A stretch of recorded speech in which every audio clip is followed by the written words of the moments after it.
Hello friends, welcome to world of wheels. कैसा लगता है जब हम कोई नई कार या स्कूटर या कोई भी व्हीकल परचेज़ करते हैं और उसके 1 या 2 महीने बाद ही उसका नया वर्ज़न आ जाता है या उसमें कंपनी कुछ फेस लिफ्ट कर देती है, तो हमें ये लगता है यार हम तो पागल बन गए, हमारा तो वही पुराना मॉडल रह गया और ये नया आ गया। जबकि हमने पैसे भी उतनी भरे हैं, सब चीज़ें, बट हमारी गाड़ी पुरानी है। सेम मेरे साथ भी हुआ। मैंने ये 2021 में ली और 2 महीने बाद ही इसका फेस लिफ्ट आ गया, जिसमें इसके जो ये ग्रिल है ये बेसिकली जैसे खरगोश के दांत नहीं होते हैं खोटे से, वैसी है।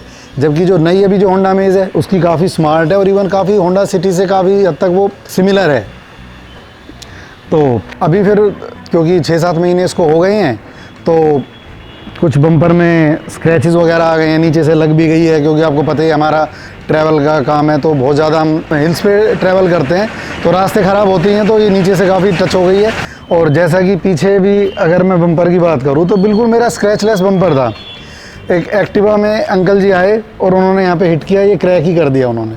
तो वैसे तो ये नॉर्मल चीज़ें चल सकती हैं, बट क्योंकि इतना हैवी प्रीमियम हम भर रहे हैं तो इसे चलो ठीक कराते हैं और साथ ही साथ इसे फेस लिफ्ट भी करा लेते हैं कि जो इसको नया पुराना वर्जन कंपनी हमें दे दिया, इसको नया कराता हूँ इंश्योरेंस में ही।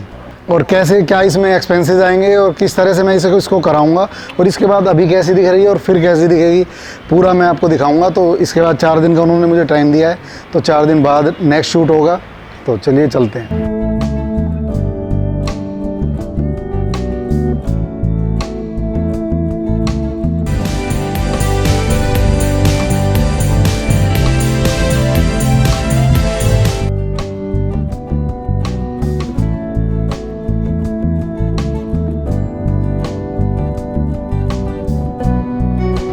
अब हम आ गए हैं एडमायर होंडा। तो हमारी प्यारी गाड़ी हमें मिल गई है और आप बताओ कितनी सुंदर लग रही है। अब ये न्यू मॉडल हो गया, मुझे वो मन में वो नहीं है कि भाई मेरी गाड़ी पुरानी रहेगी। प्लस इसमें जो मैं बताऊं आपको, जो सिर्फ मैंने ये अपग्रेड हुआ है, इसमें जो मेरा खर्चा आया है सिर्फ 1500 रुपये आया है, जो इनका फाइल चार्ज होता है।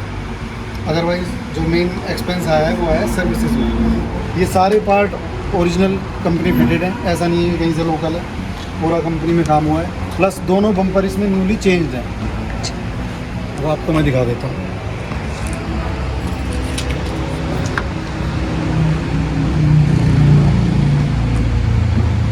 रियर बम्पर मैंने इसलिए चेंज नहीं कराया वो न्यू वर्जन वाला, क्योंकि उसमें सही 4,500 रुपये मेरी जेब से जाते, क्योंकि वो कंपनी नहीं दे रही थी। फिर उसमें जो ये सेंसर्स आप देख रहे हैं, सेंसर्स का फ़र्क था।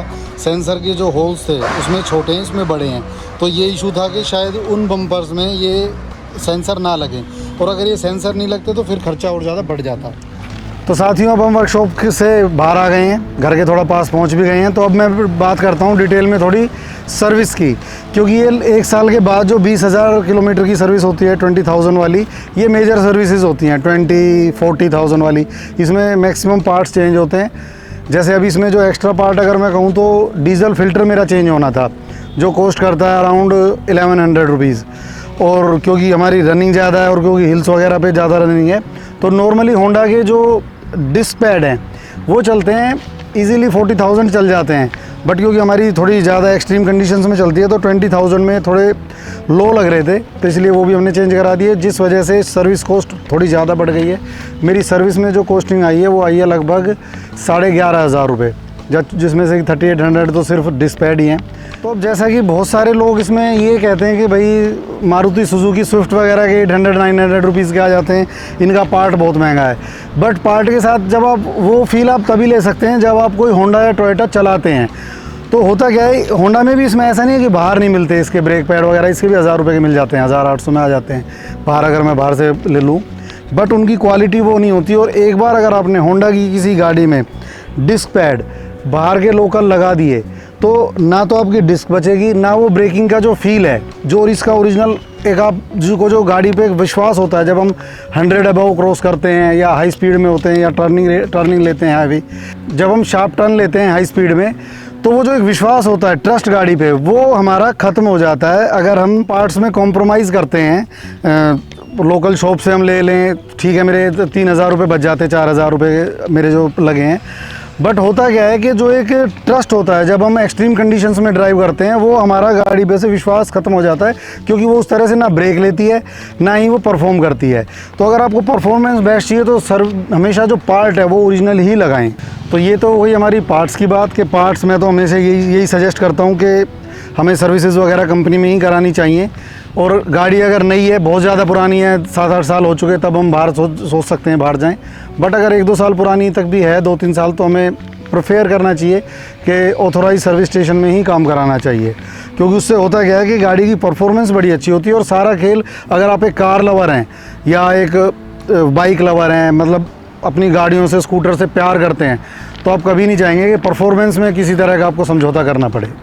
और अब मैं बताता हूँ आपको, जैसे मैंने तो इसकी जो ग्रिल वगैरह फेस लिफ्ट जो मैंने किया है इसका, ये करा दिया मैंने इंश्योरेंस से। बट अगर आपको ये विदाउट इंश्योरेंस क्लेम कराना हो तो मैं इसकी आपको कॉस्टिंग बताऊंगा। तो इसकी ये जो ग्रिल है न्यू मॉडल की, इसमें क्या है कि ये 1, 2, 3, ये 3-4 पार्ट में आती है। इसकी अलग कॉस्ट है, इसकी अलग कॉस्ट है, लाइट के ऊपर का जो है इसकी अलग कॉस्ट है। तो ये 3-4 पीसेस में आती है और इनकी सबको आपको अलग अलग कॉस्ट पे करनी पड़ती है।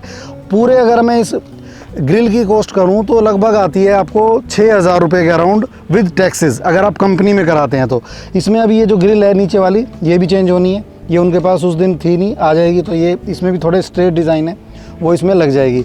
प्लस 1,000 रुपीज़ के अराउंड कॉस्ट करते हैं ये आपके जो फॉग लैम्प के कवर्स हैं, जिनमें ये क्रोम की फिनिश दी हुई है। अगर मैं ये बात करूं कि अगर मेरी गाड़ी, क्योंकि हमारी रनिंग ज़्यादा है, अभी 1 साल हुआ नहीं है, तो उससे पहले इसकी 1 साल वाली ये सर्विस हो गई है, तो इसमें कॉस्ट आई 11,500। लास्ट सर्विस कॉस्ट थी मेरी लगभग 3,500।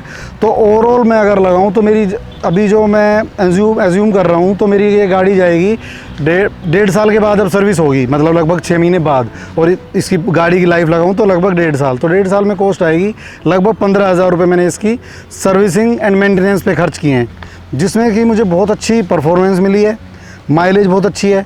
तो मेरे हिसाब से तो मुझे लगता नहीं कि अगर 1,000 रुपये के आसपास मेरे ख्याल से इसकी पर मंथ रख रखाव पे खर्चा आ रहा है डीजल में, तो कोई ज़्यादा नहीं है। तो शायद ये जानकारियाँ आपके किसी काम आ सकें। और अगर आपको भी मेरे तरह कुछ कीड़ा है गाड़ियों में कुछ ना कुछ करते रहने का, तो ये चीज़ शायद आपको हेल्प करेंगी। बट मैं हमेशा ये सजेस्ट करूँगा कि जो भी करें वो ऑथराइज़ करें, पार्ट्स जो भी लगाएं वो ओरिजिनल लगाएं, तो जो मज़ा आएगा, जो फिटिंग आएगी वो अल्टीमेट आएगी।